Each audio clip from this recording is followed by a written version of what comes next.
सोचिए चाय का कप आपके हाथ में हो और दिमाग में 1000 सवाल घूम रहे हो। कहीं फीस भरने की चिंता, कहीं आने वाले इंटरव्यू का डर, तो कहीं अपनों की हेल्थ को लेकर फिक्र। आपको नहीं लगता कि दुनिया में सबसे ज्यादा टेंशन आप ही लेते हो? लगता है ना?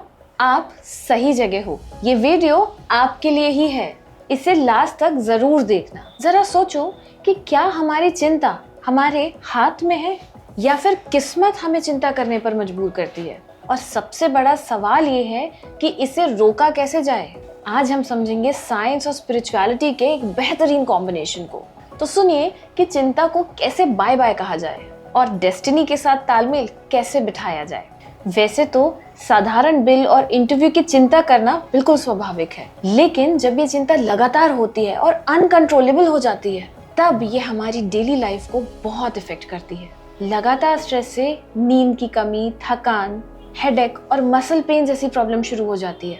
अब आखिर चिंता की रियलिटी क्या है, साइंटिफिकली समझते हैं। चिंता ना एक नॉर्मल इमोशन है, लेकिन ये सोचना कि दिन भर क्या होगा और सबसे बुरा क्या हो सकता है, इस पर फोकस करते रहना हमारे लिए बहुत हानिकारक है। लगातार चिंता हमारी फिजिकल एनर्जी को भी ड्रेन करती है। इसके साथ ही हमें स्लीपलेस नाइट्स देती है, डाइजेस्टिव इशू देती है। यही नहीं, ज्यादा चिंता करना हमें डिप्रेशन और एंजाइटी की तरफ ले जाता है। इन फैक्ट से ये पता चलता है कि स्ट्रेस को हल्के में लेना ठीक नहीं है। अगर ये हैबिट बन जाए तो हमारी फिजिकल और मेंटल हेल्थ दोनों को खराब करता है। अभी हमने स्ट्रेस को साइंटिफिकली तो समझा, एक बार इसे स्पिरिचुअल एंगल से भी समझने की कोशिश करते हैं। भगवत गीता इंसान और कर्म के संबंध को एम्फसाइज करती है। भगवत गीता का एक बहुत ही प्रसिद्ध श्लोक कहता है, कर्मण्येवाधिकारस्ते मा फलेषु कदाचन मा कर्म फल हेतुर्भुर्मा ते संगोस्त्व कर्मणि। स्वामी मुकुंदानंद की व्याख्या के अनुसार हमारा अधिकार केवल अपने कर्तव्यों पर है, परिणामों पर नहीं। परिणाम कई कारकों पर निर्भर होते हैं, हमारी मेहनत, अन्य लोगों की मेहनत, परिस्थिति, पूर्व कर्म और ईश्वर की इच्छा। इसलिए परिणामों को खुद से जोड़ने से आपका स्ट्रेस बढ़ेगा। हमारा काम केवल प्रयासों पर ध्यान देना है, तभी हम बेहतर प्रदर्शन कर सकते हैं और इससे हमारा मन शांत रहता है। यह श्लोक साफ कहता है कि अगर हम फल के बारे में सोचते रहेंगे तो धीरे धीरे एंजाइटी बढ़ती चली जाएगी, लेकिन जब हमारा फोकस एफर्ट्स पर होगा तभी हमें पीस मिलेगा। सोचिए स्कॉटलैंड के राजा रॉबर्ट द ब्रूस अगर हार मान लेते और व्यर्थ ही चिंता में पड़कर गुफा से बाहर ही नहीं निकलते तो जीत कैसे हासिल करते। राजा ने लगातार 6 लड़ाइयां हारी और उसके बाद गुफा में छिपकर निराश बैठे रहे, लेकिन तभी उनकी नजर एक छोटी सी मकड़ी पर पड़ी जो पत्थर पर जाला बांधने की कोशिश कर रही थी। उस मकड़ी ने 6 बार कोशिश की और गिर गई, लेकिन 7वीं बार में उसे सफलता मिली। ये देखकर राजा ब्रूस ने खुद से कहा कि अगर ये मकड़ी हार नहीं मान रही है तो मैं क्यों मानूं। अब उन्होंने दोबारा कोशिश की और एट लास्ट लड़ाई में जीत हासिल की। और मजे की बात यह है कि एक छोटी सी मकड़ी ने राजा को सिखाया कि प्रिजर्वेरेंस डेस्टिनी को भी बेंड कर सकती है। अब ऐसी प्रिजर्वेरेंस मॉडर्न दुनिया में भी देखने को मिलती है, जैसे कि हम अपनी ही असफलता से प्रेरित होकर जीत हासिल कर सकते हैं। महान साइंटिस्ट थॉमस एडिसन के गुरु ने उन्हें कहा था कि तू कभी कुछ नहीं कर सकता। इसके साथ ही उन्हें कई नौकरियों से निकाला गया। जब वे इलेक्ट्रिक बल्ब का इन्वेंशन कर रहे थे, उन्होंने करीब 1000 असफल प्रयोग किए। उनका एक बहुत मशहूर जवाब था, मैं ये कभी नहीं कहूंगा कि मैं 1000 बार असफल हुआ, बल्कि मैं ये कहूंगा कि मैंने 1000 तरीके सीखे जो काम नहीं करते। और एट लास्ट उन्होंने बल्ब बना लिया और दुनिया को रोशन कर दिया। इन दोनों स्टोरीज से ये पता चलता है कि डेस्टिनी ना तभी हमारी फ्रेंड होती है जब हम लगातार लगे रहते हैं। मगर सवाल ये है कि चिंता को कंट्रोल कैसे किया जाए। तो आज मैं आपको बहुत ही प्रैक्टिकल और आसान से कुछ तरीके बताऊंगी जो चिंता को कंट्रोल करने में आपकी हेल्प करेंगे। बस आपको ये सिंपल डेली हैक्स फॉलो करने हैं। सबसे पहले चिंता का समय डिसाइड करें। सुनने में जरूर अजीब लगेगा पर पूरा सुनिए। ये एक ट्रिक है, हर दिन एक छोटा सा टाइम स्लॉट रखिए, जैसे शाम को 5 to 5:30, जिसमें आप केवल चिंता पर ध्यान देंगे। बाकी दिन जब कोई भी चिंता आए तो उसे नोट करिए और उसे अपने वरी स्लॉट में डाल दीजिए और दिन भर के लिए उसे भूल जाइए। ये आदत आपके दिमाग को सिखाती है कि चिंता एक लिमिटेड टाइम के लिए ही ठीक है।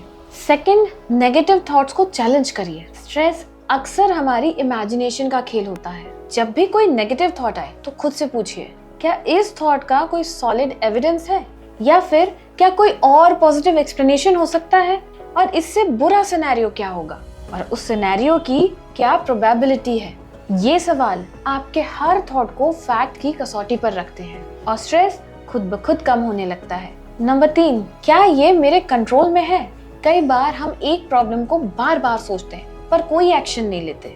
अपने आप से पूछिए, क्या ये प्रॉब्लम रियल है या सिर्फ इमेजिनरी है? क्या मैं इसे अभी सॉल्व कर सकता हूँ? अगर आंसर हाँ है तो फिर प्लान बनाइए और एक्शन लीजिए, और अगर आंसर ना है तो एक्सेप्ट करिए कि ये आपके कंट्रोल में नहीं है और इस थॉट को अपने माइंड से रिलीज करिए। 4th इज सेल्फ केयर और positive lifestyle. National institute of mental health बताता है कि सेल्फ केयर आपके मेंटल हेल्थ के लिए बहुत एसेंशियल है। रेगुलर एक्सरसाइज या 30 मिनट वॉक्स भी आपके मूड को चेंज कर सकता है। बैलेंस डाइट और हाइड्रेशन का ध्यान रखिए। कैफीन और अल्कोहल के ओवर यूज से खुद को बचाइए। प्रायोरिटीज सेट करिए और हर चीज के लिए हाँ बोलने से बचिए। इसके साथ ही एक ग्रैटिट्यूड लिस्ट बनाइए। हर रोज 3 ऐसी चीजें लिखिए जिसके लिए आप थैंकफुल हैं। अपने दोस्तों के साथ, अपनी फैमिली के साथ टाइम स्पेंड करिए। ये आपको इमोशनल सपोर्ट देता है। 5th इज प्रेजेंट में जीना स्टार्ट करिए और नियति पर भरोसा रखिए। आप डेस्टिनी नहीं बदल सकते, लेकिन एफर्ट जरूर कर सकते हैं, और यकीन मानिए सिर्फ आपके एफर्ट से बहुत कुछ बदल सकता है। लाइफ टेम्पररी है, इसलिए फ्यूचर का स्ट्रेस लेकर अपना प्रेजेंट खराब मत करिए। यहीं से साइंस और स्पिरिचुअलिटी एक दूसरे के पूरक बन जाते हैं। साइंस हमें बताता है कि लगातार स्ट्रेस से बॉडी और माइंड को नुकसान पहुंचता है। स्पिरिचुअलिटी या गीता हमें बताती है कि रिजल्ट्स पर हमारा अधिकार नहीं है, इसलिए हमें अपने एफर्ट्स पर ध्यान देना चाहिए। और ये जो स्टोरीज हमने डिस्कस की, ये हमें बताती है कि प्रिजर्वेरेंस और एक्सपेरिमेंट्स से भी आप अपनी डेस्टिनी बदल सकते हैं। इन सारी बातों का सार ये है कि चिंता को छोड़ दो, कर्म करो, क्योंकि रिजल्ट बहुत सारे फैक्टर्स पे डिपेंड करता है। एक नया पॉइंट ऑफ व्यू अडॉप्ट करिए। सो माय डियर फ्रेंड्स, ये था हमारा वरी डिटॉक्स प्लान। थोड़ा सा साइंस और थोड़ी सी स्पिरिचुअलिटी के साथ, कुछ इंस्पायरिंग स्टोरीज और ढेर सारी प्रैक्टिकल टिप्स। अब मेरे ओपिनियन के हिसाब से अपना वरी टाइम डिसाइड करिए और नेगेटिव थॉट्स को चैलेंज करना शुरू करिए। लाइफ में एक्सरसाइज, प्रॉपर स्लीप, ग्रैटिट्यूड और सोशल सपोर्ट को प्रायोरिटी दीजिए। साथ ही गीता का संदेश हमेशा याद रखिए कि हमारा अधिकार सिर्फ कर्म पर है, फल पर नहीं। लाइफ एक जर्नी है जहाँ पर डेस्टिनी और एफर्ट्स का कॉम्बो काम करता है। इसलिए नेक्स्ट टाइम जब माइंड में स्ट्रेस आए तो ये टूल्स यूज करिए और खुद को फोकस रखिए और रिजल्ट को यूनिवर्स पर छोड़ दीजिए। अगर ये वीडियो आपको यूजफुल लगी है तो इस वीडियो को लाइक और शेयर करिए, चैनल को सब्सक्राइब करिए और कमेंट में ज़रूर बताइए कि आपने कौन सी टेक्निक यूज़ की।